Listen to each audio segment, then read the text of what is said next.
નમસ્કાર દર્શક મિત્રો, હું છું આપણો રાજેશ જોશી. ગુજરાત છાયા ન્યૂઝ ચેનલમાં આપનું સ્વાગત છે.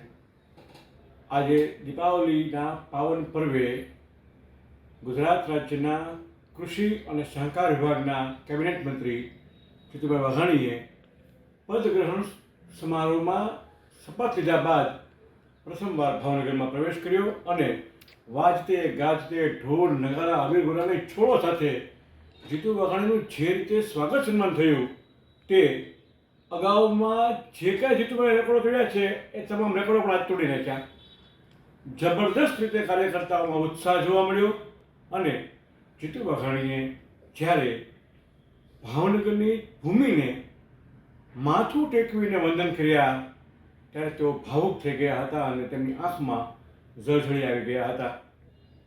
ખૂબ જ લાગણીશીલ અને ભાવુક સ્વભાવના જીતુ વાઘાણી આજે ગુજરાત રાજ્યના કૃષિ અને સહકાર વિભાગના મંત્રી બન્યા બાદ નારી ચોકડીથી ભાવનગરમાં પ્રવેશ દ્વારે તેમનું કાર્યકર્તાઓ દ્વારા, સ્થાનિક વિસ્તારના લોકો દ્વારા અને ભાવનગર પશ્ચિમ વિધાનસભા પરિવાર દ્વારા જબરદસ્ત રીતે સ્વાગત સન્માન થયું.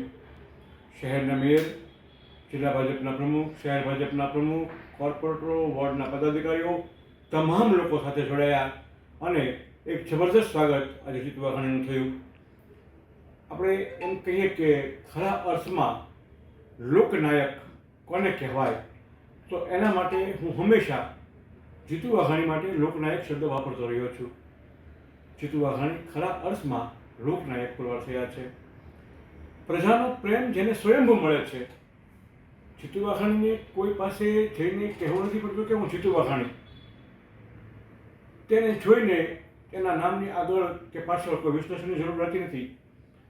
જે રીતે જીતુ વાઘાણી લોકોમાં મિશ્ર થઈ ગયા છે. ભાવનગર પશ્ચિમ વિધાનસભાના પ્રત્યેક પરિવારમાં તેઓ તે પરિવારને પોતાનો પરિવાર માને છે અને લોકોની વેદનાને પોતાની વેદના સમજે છે. તેવા પ્રજાભિમુખ લોકનેતા જીતુ વાઘાણી આજે ભાવનગરમાં પ્રવેશ્યા ત્યારે મહારાજા કૃષ્ણકુમારસિંહજીની પ્રતિમાને પુષ્પહાર કરી પ્રજાવત્સલ રાજવીને વંદન કર્યા હતા અને ભાવનગરની ભૂમિ પર પગ મૂક્યો હતો.